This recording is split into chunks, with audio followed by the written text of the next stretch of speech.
A doctor working for a government agency providing relief to Puerto Ricans has just quit her job following her account of what's really going on in Puerto Rico and how some government workers are essentially exploiting people in a time of need for things like pedicures and pampering.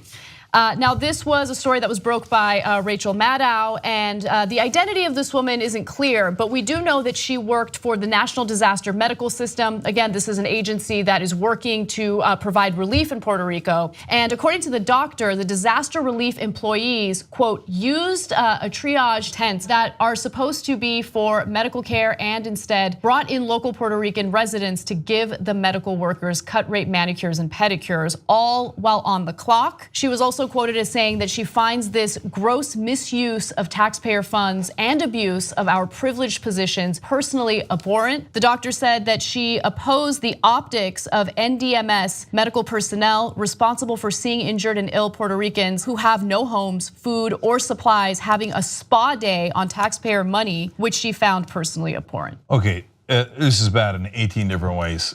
It appeared that the Trump administration was fairly indifferent to the plight of Puerto Rico, saying, why don't you guys just help yourselves?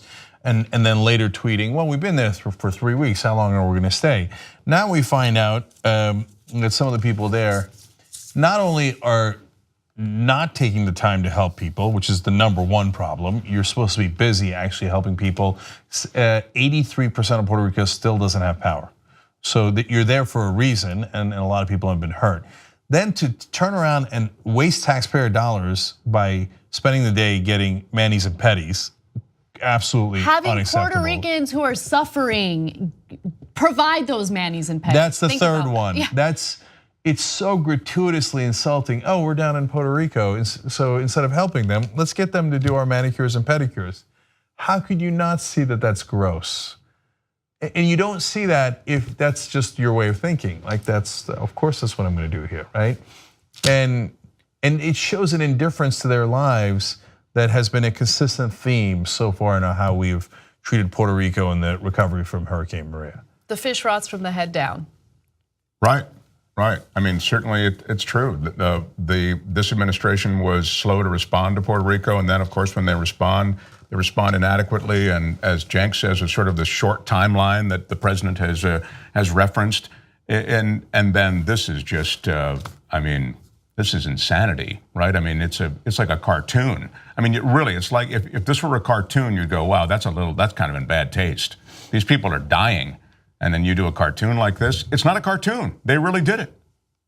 Yeah. By the way, great credit to the veteran doctor who called us out. She's, by the way, worked on humanitarian missions in 10 different countries. So as someone who has done amazing work to help people. So when she saw this offensive behavior, she turned it in. And remember, I mean, everyone can agree on this. Because if you're a conservative and you don't care about the people of Puerto Rico, I don't know why you would think that. I hope you don't think that. I hope conservatives care just as much. You should be really pissed at how they're wasting your taxpayer money. Help us build independent media together. TYTnetwork.com/join.